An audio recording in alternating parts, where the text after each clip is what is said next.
Hi, good morning and welcome to the Josefa Salinas Show. I'm Josefa Salinas and it is my absolute pleasure to be here with you.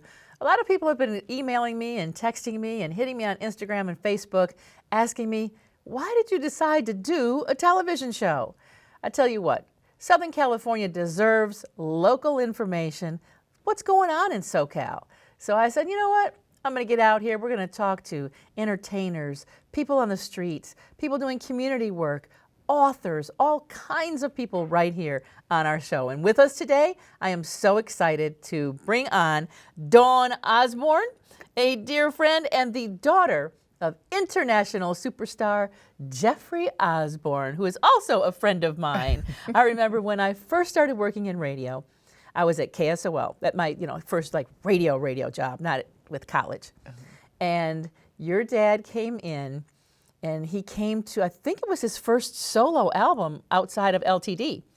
And he came to the radio station and then we did this huge promotion where people got to come and meet him and stuff like that. And all these, people were bothering him and stuff. So I was like his guard to keep people away from him.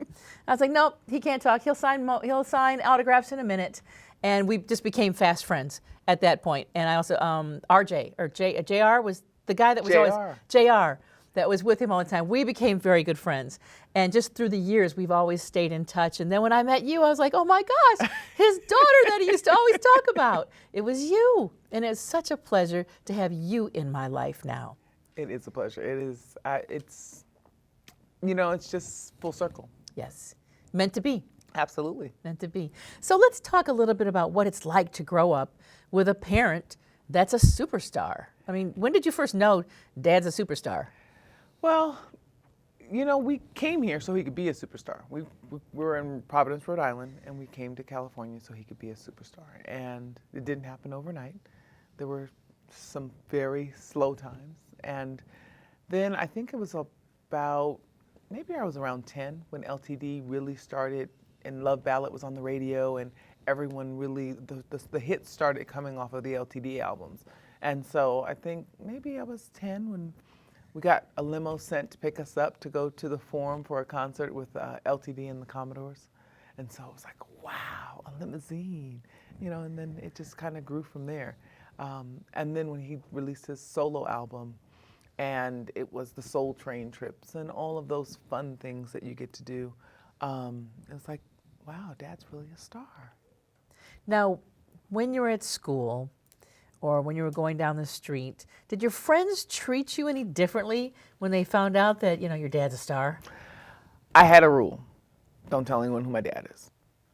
Growing up, I was in middle school and high school. It just caused the wrong kind of friends to want to be your friends. And so my real friends knew, and a lot of people in the school knew.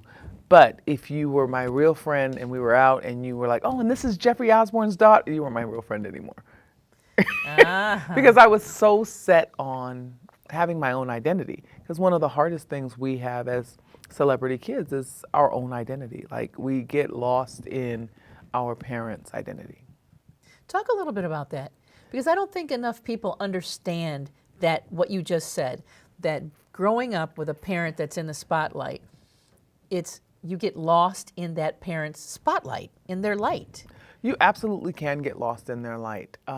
It's wonderful. There are great benefits to having a parent that is a celebrity. And then there are some things that aren't so great about it that I don't think people really talk about. You kind of get lost in their light because you have people that want to know you, be close to you, or get to know you because of your parent's celebrity. Right, and so then I was very gun-shy, like, well, why do you want to be my friend? Who are you, and why me, right? And so you can have the challenge of, is this person really wanting to be my friend, or are they really trying to slide a tape to me for me to get it to my dad, right? And so you have the whole gamut of things that people, can you get this to your dad? Oh, here's some lyrics, can you get these to your dad? And I just learned to say no.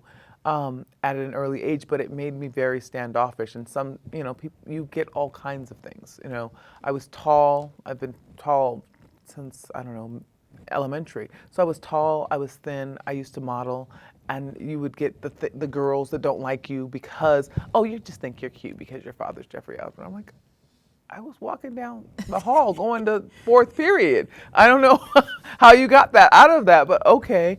And so there are just those little things that come along with it that people just don't really talk about.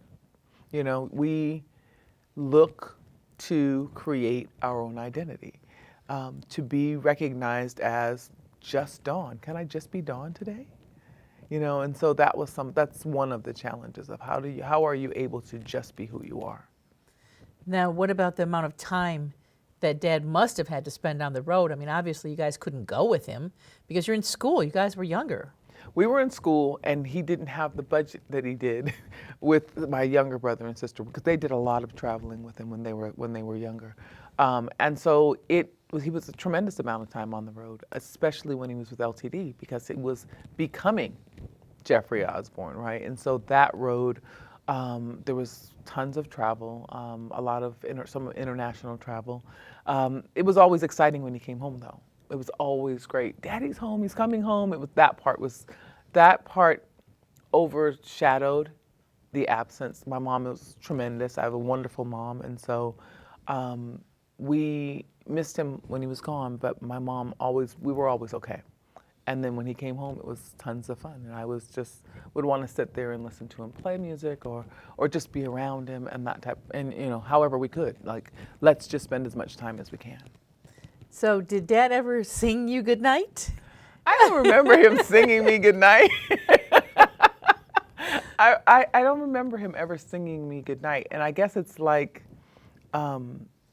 it's just what he did, you know, no different than if he were worked as a trash collector. That's what he did for a living, right? And so it's just what he did for a living. My dad is as you know, he's a very ordinary guy. He's a very he's not pretentious. He's not pretentious. Yeah. It's not a superstar, don't talk to me type of thing. So much so that it became when you just wanted to have that talk with Dad and you guys go out for lunch and you're getting ready to have that tear come down your eye and someone walks up and my dad was like, that's why we're here. And we would always stop for his fans. I mean, he's very, very approachable and very, very much a people person. And so some of that I loved and hated all at the same time because I just want my dad. Can I, you know, after a while, as his success grew, we couldn't just go out. You know, there was always someone coming up. There was always someone wanting an autograph.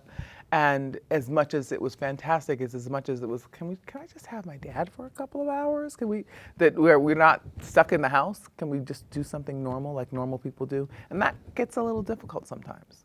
But it's the price of stardom, and it's something that we just understood. When we're out, someone approaches, autographs happen, and we are respectful, kind, and it's what we do. Right. I have to tell you, I had your dad on an interview maybe 3-4 years ago, and we're doing an interview because, you know, we're old friends, so we had lots of stuff to talk about and chop up. And at the end, I said, okay, well, I ask everyone who can sing to please sing something a cappella. Mm-hmm. And he looked at me and he said, I've never done that. And I said, well, now's a good time. And he just kind of went, you know how he does. Right. And then he just belted out, I think it was it either On the Wings of Love or We're Going All the Way, one of the two, just, you know, sang some of it. Mm-hmm. And of course it was beautiful because he has a stunning voice with no instruments. And then when he got done, he just started cracking up. He goes, I have never done that in a radio interview before. But that just speaks volumes about your dad and the kind of guy that he is.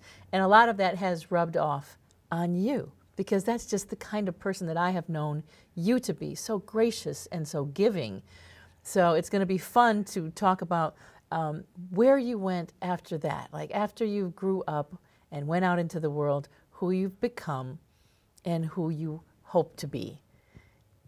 So that's what we're going to talk about next. Yeah, those are awfully big shoes to fill, is what I will say, because my dad is a remarkable man. And so are you. So we'll be talking with more about Dawn Osborne and where she's going and where she hopes to be right here on the Josefa Salinas Show.